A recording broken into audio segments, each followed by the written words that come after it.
Aujourd'hui, je vous montre comment écourter la période réfractaire et retrouver une érection pour un deuxième round, même après 60 ans. Vous repartirez avec un protocole clair. Gestes immédiats, erreurs à éviter et habitudes durables. Si, après l'orgasme, tout retombe, vous n'êtes pas seul, c'est la biologie, pas un échec. On peut agir simplement. Je suis le docteur Camille Dubois, urologue et spécialiste de la santé masculine. J'accompagne depuis 15 ans des hommes de votre âge. Restez avec moi, le levier hormonal à calmer, la respiration qui relance le flux, la pression périnéale, et quand le Cialis aide vraiment, sans vous piéger. La période réfractaire, ce feu rouge après l'orgasme, imaginez un feu tricolore installé dans votre corps. Pendant l'excitation, tout passe au vert. Le cœur s'emballe, le sang afflue, le cerveau accorde son feu vert à la performance. Puis, l'orgasme arrive et soudain, rouge. Pas une panne, pas un bug. Juste un feu rouge programmé par la nature pour dire au corps de récupérer. C'est cela, la période réfractaire. Un temps pendant lequel le corps ferme la porte à une nouvelle érection ou à un nouvel orgasme. Sa durée n'est pas la même pour tout le monde. À 20 ans, elle peut ressembler à un clin d'œil. À 60 ou 70 ans, elle peut durer comme une chanson entière, parfois deux. Que cela signifie-t-il pour vous, au quotidien? Qu'après un moment intense, votre corps a besoin de souffler, de recharger sa batterie, et qu'il ne répond pas à la commande, même si l'envie est là. Avez-vous déjà remarqué que cette pause est plus longue après un rapport partagé qu'après la solitude? Ce n'est pas dans votre tête. Après l'orgasme, votre cerveau envoie des messagers qui coupent l'élan et freinent le désir. L'un apaise et détend, l'autre baisse la motivation. Ensemble, ils appuient sur pause.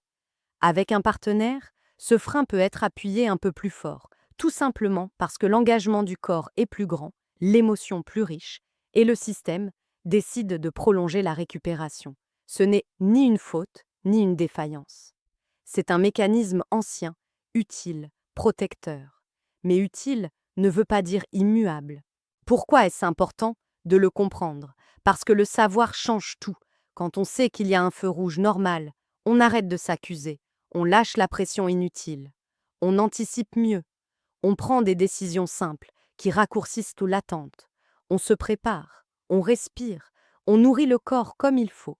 On joue avec l'excitation plutôt que de lutter contre le frein. Et surtout, on cesse de mesurer sa valeur à la vitesse du retour. À 65 ans, ce n'est pas une course, c'est un art. L'art de guider son corps pour qu'il travaille avec vous, pas contre vous. La bonne nouvelle, c'est que ce feu rouge n'est pas un mur. Il ressemble plus à un feu intelligent qui passe plus vite au vert, si vous savez où appuyer. Restez avec moi, je vais vous montrer comment le temps, l'âge et les habitudes modifient de ce feu et comment reprendre la main, pas à pas. Quand l'âge ajuste les réglages, pas votre valeur. Avec le temps, notre corps change comme une vieille maison qu'on aime. Les tuyaux fonctionnent encore, mais ils demandent plus de douceur. La chaudière met un peu plus de temps à chauffer. Le câblage n'envoie plus l'étincelle aussi vite. C'est pareil pour la sexualité. Les messagers du désir se font plus timides, les vaisseaux sont un peu moins souples, les réflexes du système nerveux prennent plus leur temps. Résultat, le feu rouge post-orgasme reste allumé plus longtemps. Avez-vous déjà pensé que c'est peut-être normal et pas un verdict contre votre virilité? À 60 ans et plus, la réponse sexuelle ne disparaît pas, elle change de rythme. Que cela signifie-t-il vraiment, pour votre corps à 65 ans, que le démarrage peut être plus lent, mais plus stable, qu'une érection se construit mieux quand on ne la brusque pas, que le plaisir peut être plus profond quand on lui laisse le temps de s'installer, et que, oui, il est possible de retrouver un deuxième élan. Non pas en forçant comme à 20 ans, mais en s'y prenant autrement. Comme on apprend à conduire une voiture ancienne, on écoute le moteur, on sent la pédale, on choisit la bonne vitesse. Le secret n'est pas de pousser plus, mais d'optimiser ce qui répond déjà. Ignorer ces adaptations, c'est comme tirer sur une porte qui s'ouvre en la poussant. On se fatigue, on se décourage, on se juge. Vous méritez mieux. En acceptant ces réglages, on libère de la place pour le plaisir et la connexion. On met en place de petites habitudes qui, ensemble, changent la donne. une respiration mieux posée, un échauffement sensuel, une façon de retarder le point de non-retour, une routine de mouvement et d'alimentation qui réveille le corps, même après 60 ans. Ce sont des gestes simples, accessibles, qui redonnent de la marge. Et si vous vous dites « je ne sais pas par où commencer », c'est normal. Je vais vous guider tout de suite vers des techniques concrètes pour raccourcir la pause et souvent garder le cap sans perdre l'érection. Si ce sujet vous parle, abonnez-vous et partagez cette vidéo avec un ami qui en a besoin. On enchaîne avec des stratégies pratiques, étape par étape. Raccourcir la pause, technique simple que vous pouvez apprendre. Voici une image. Vous êtes sur un sentier, vous avancez vers un sommet. Juste avant le bord, il existe un point où tout bascule. Dans la sexualité, ce point de bascule existe aussi. Si vous le dépassez, le feu rouge s'allume. Si vous le repérez à temps, vous pouvez rester sur l'arête, profiter du paysage et poursuivre le chemin. Comment faire concrètement? En apprenant à sentir ce moment et à utiliser une pression douce sur la zone située entre les testicules et l'anus. Avec un doigt ou le pouce, appuyez fermement mais sans douleur, juste avant ce point de non-retour. Maintenez quelques secondes, relâchez, respirez. Cette pression coupe l'élan vers l'éjaculation et peut permettre un plaisir intense sans perte d'érection. On parle parfois d'orgasme sec. C'est surprenant la première fois et plus naturel avec l'entraînement. Avez-vous déjà essayé de pratiquer seul pour comprendre vos repères? C'est souvent plus simple au calme. Réduisez la vitesse, variez le rythme, mélangez caresse, pause et respiration profonde. Inspirez par le nez en comptant jusqu'à 4. Bloquez 2 secondes, expirez plus longtemps que l'inspiration. Vous signalez au corps qu'il n'y a pas de danger, que la détente peut cohabiter avec l'excitation. Ce duo, détente plus excitation, raccourcit la pause et maintient le sang là où il doit rester. Et si vous sentez que la montée reprend trop vite, revenez à la pression périnéale, puis à une stimulation plus douce. Attention aussi aux habitudes qui tirent le frein sans que vous le sachiez. Un repas très lourd juste avant, un verre de trop, une cigarette après. Ces gestes font glisser le sang vers l'estomac, endorment les nerfs, serrent court les vaisseaux. Résultat, le feu rouge s'éternise. Préférez un encas léger, de l'eau, et gardez l'alcool pour un autre moment. Le corps vous remerciera en vous offrant plus de marge et moins de frustration. La première victoire, c'est la sensation de contrôle. Vous sentez que vous pouvez moduler le rythme, allonger le premier round sans le subir. Et si cela vous paraît ambitieux, rassurez-vous. Avec une semaine de pratique, la coordination progresse. Avec un mois, la confiance s'installe. Dans un instant, je vous révèle les pièges alimentaires et les 3 réflexes qui sabotent le deuxième round, sans que vous vous en rendiez compte. Ce qui sabote votre deuxième round sans que vous le voyiez, imaginez une ville après 20 heures. Les lumières s'allument dans les restaurants, les cuisines chauffent, les livreurs circulent, tout le trafic se déplace vers le centre. Votre corps fait pareil après un repas lourd. Il détourne le flux vers la digestion. Résultat, la circulation dans le bas-ventre ralentit. Le pénis reçoit moins de sang, l'érection devient plus capricieuse. Avez-vous déjà noté qu'après une blanquette bien généreuse ou un dessert riche, la reprise est plus molle, plus lente? Ce n'est pas de la paresse. C'est de la logistique. Le corps a une priorité à la fois. Si vous lui demandez l'amour et la digestion simultanément, il vous répond « Attends ». L'alcool ajoute une autre couche, un premier verre détend, 2 endorment, 3 coupe. La ligne entre le cerveau et le corps, les signaux se brouillent, le désir vacille, l'érection devient floue. On a envie, mais la commande n'arrive pas à destination. Le tabac, lui, agit comme un goulot qui se resserre. Il rétrécit les petits chemins par où le sang circule. C'est discret, mais cumulatif. Sur le moment, on ne le voit pas. Au fil des années, cela se traduit par des réveils moins fermes, une récupération plus lente, un second round qui s'éloigne. Que se passe-t-il si on ignore ces freins? On multiplie les tentatives énergivores, on se crispe, on se juge. La tête dit « Allez ». Le corps répond « Pas maintenant ». Cette dissonance crée du doute, parfois de la honte. Et pourtant, l'ajustement est simple. Évitez les repas lourds avant les moments intimes. Laissez le gros dîner pour une autre soirée. Remplacez le dernier verre par un grand verre d'eau. Écartez la cigarette autour de ces moments. Même un petit changement, comme dîner plus tôt et plus léger, peut raccourcir la pause de manière nette. Le plus important, c'est de faire équipe avec votre corps. Observez ce qui vous alourdit et ce qui vous allège. Un fruit, un carré de chocolat noir, une poignée de noix. Une tisane plutôt qu'un digestif. Une marche courte après le repas pour relancer le sang. Ces gestes ne sont pas moralisateurs, ce sont des leviers. Chaque fois que vous les choisissez, vous posez une pierre vers un deuxième round plus accessible, plus fiable. Maintenant que nous avons vu ce qui freine, passons aux actions immédiates qui relancent le moteur dès ce soir. Relancez le moteur tout de suite. Eau, souffle et connexion. Avant et après l'amour, pensez au réservoir. Sans eau, le sang devient plus épais, circule plus lentement et la reprise est poussive. Un grand verre d'eau 30 minutes avant, un autre après, et vous offrez à votre corps le carburant qu'il réclame.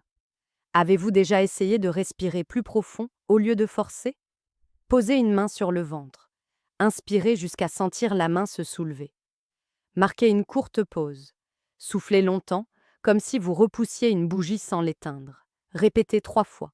Le message est simple, le danger s'éloigne. Le corps réouvre les vannes, la récupération s'accélère.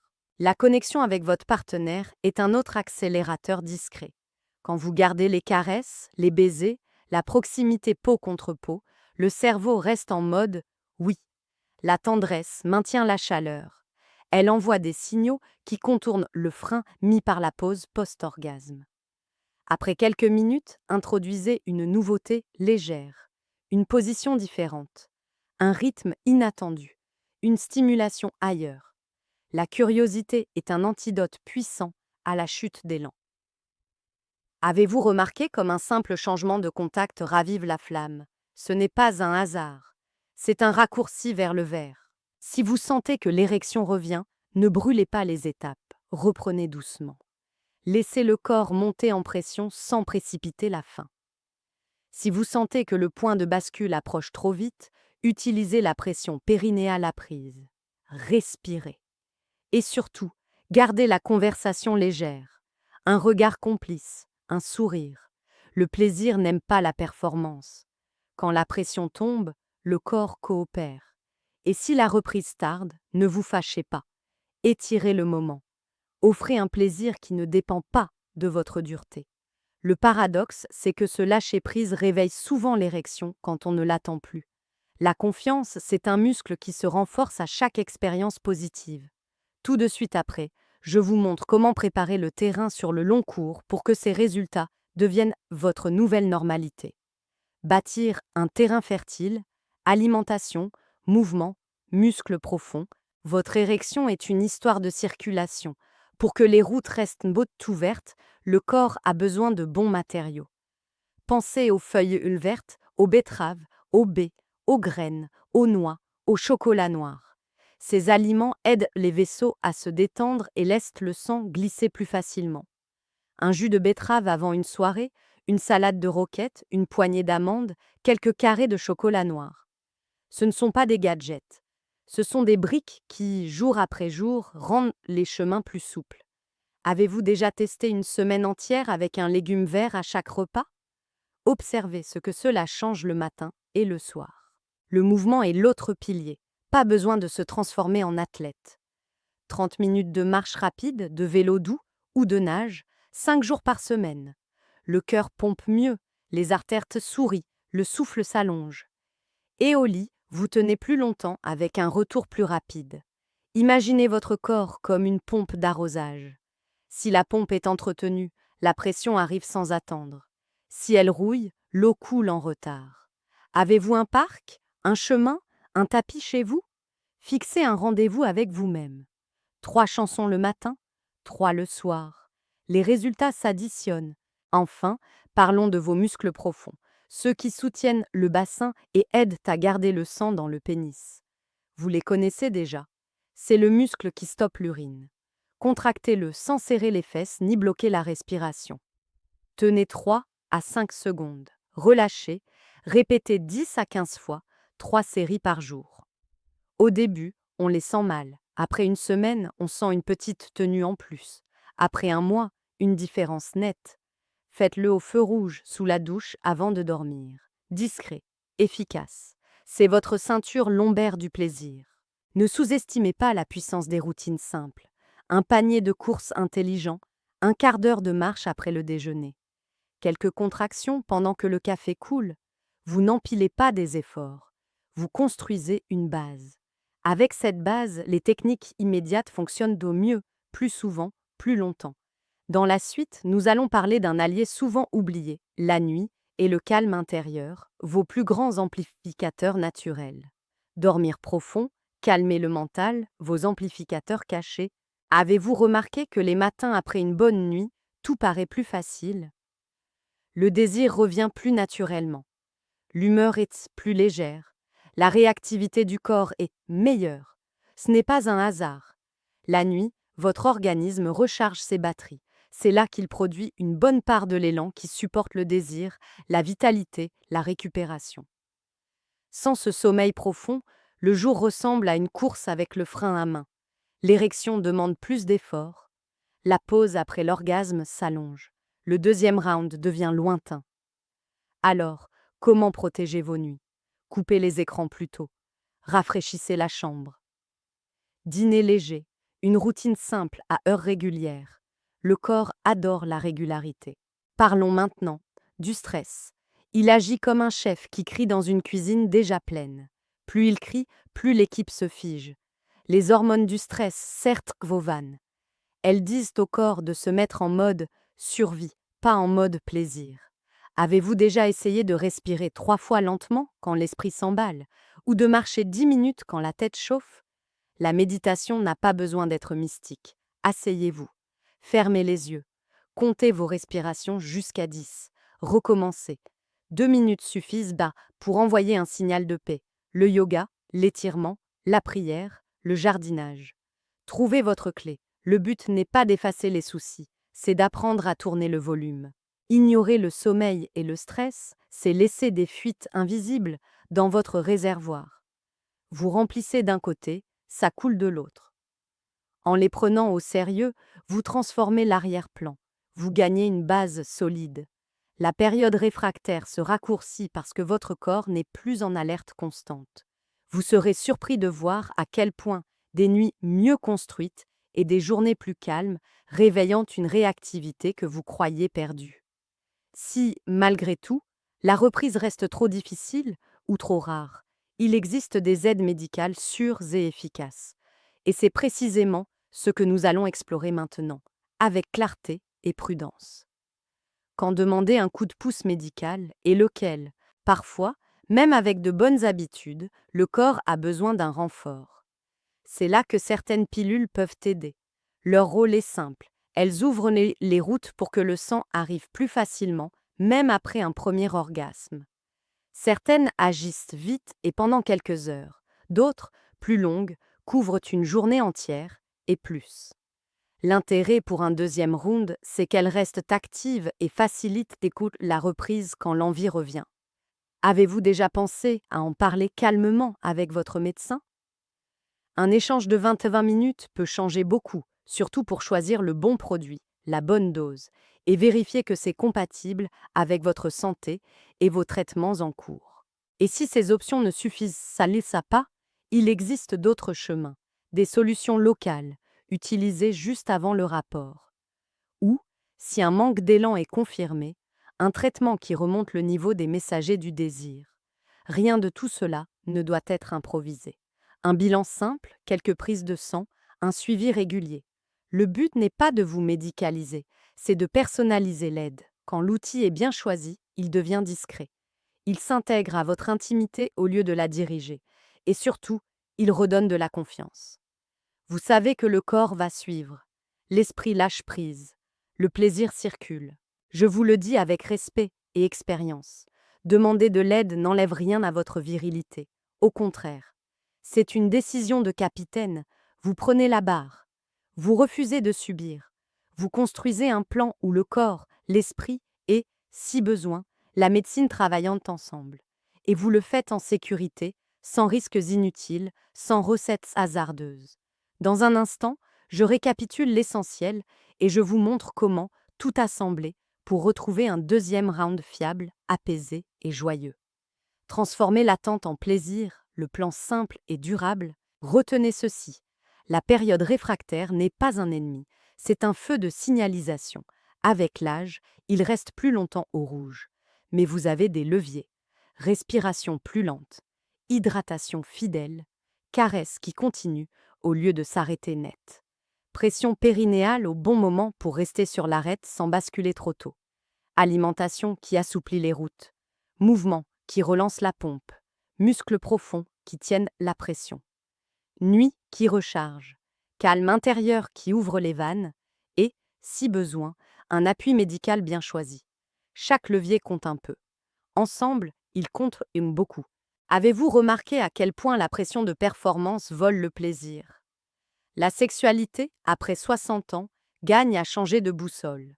Moins de chrono, plus de présence, moins de je dois, plus de nous pouvons.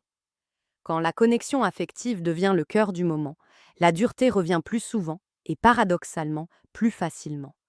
Parce que le corps se sent en sécurité. Parce que l'esprit ne guette plus l'échec. Et les petites victoires s'enchaînent. Un retour plus rapide ce soir. Un matin plus ferme demain. Un deuxième round après une courte pause la semaine prochaine. Vous construisez une nouvelle normalité, sans vous battre, mais en coopérant avec votre corps. Si vous deviez commencer par 3 gestes dès aujourd'hui, choisissez l'eau, la respiration et une marche quotidienne. Ajoutez, demain, une salade de feuilles, quelques contractions du muscle qui stoppent l'urine et un coucher régulier. Offrez-vous le temps d'apprendre la pression périnéale, d'abord seul, puis à deux. Parlez-en, riez-en. Le sexe à cet âge est une œuvre vivante. Elle se cultive, elle s'affine, elle récompense l'attention. Vous n'êtes pas seul, vous n'êtes pas en retard. Vous êtes en chemin, et maintenant, vous avez la carte. Passons ensemble à la mise en pratique, un soir après l'autre, pour que votre deuxième round devienne une possibilité naturelle, constante et pleinement savoureuse. Si vous êtes arrivé jusqu'ici, respirez. Vous avez mis des mots sur ce feu rouge qui vous surprenait après l'orgasme. Ce n'est pas une panne, ce n'est pas une défaite, c'est une pause naturelle que l'on peut apprivoiser. Ce soir, vous repartez avec quelque chose de précieux, la certitude que votre corps n'est pas contre vous. La permission de lâcher la pression, un plan simple pour retrouver ce deuxième round sans vous abîmer, sans vous juger. À plus de 60 ans, l'intimité n'est pas une course, c'est un art, et vous venez d'en récupérer les pinceaux. Je vous avais promis un protocole clair pour écourter la période réfractaire et redevenir dur pour un deuxième round. Nous l'avons construit pas à pas.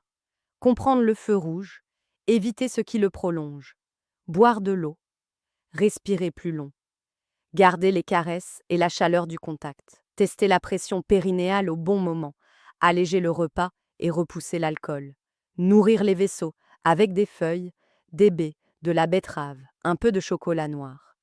Bouger 30 minutes, la plupart des jours, muscler le plancher pelvien avec des contractions simples. Protéger vos nuits, apaiser le mental et, quand c'est nécessaire, s'appuyer sur une aide médicale encadrée. Vous avez désormais une carte et des étapes. Il ne reste qu'à les vivre une par une. Dites-moi en commentaire ce qui vous a le plus étonné. Quelle technique vous avez envie d'essayer d'abord? Laissez un j'aime si ce contenu vous a aidé. Cela permet à d'autres hommes de votre âge de tomber dessus sans honte. Partagez cette vidéo à un ami qui n'ose pas poser la question. Vous pouvez aussi vous abonner. Nous avançons ensemble, avec respect et clarté. Et si je vous disais qu'un autre facteur, souvent ignoré, sabote le deuxième round chez beaucoup d'hommes de plus de 60 ans? Il ne se passe pas dans la chambre. Il se cache dans l'armoire à pharmacie et dans une habitude du coucher que personne ne relie au désir. Dans la prochaine vidéo, je vous montre comment l'identifier, quoi changer en douceur et la technique de timing qui transforme une reprise timide en élan durable.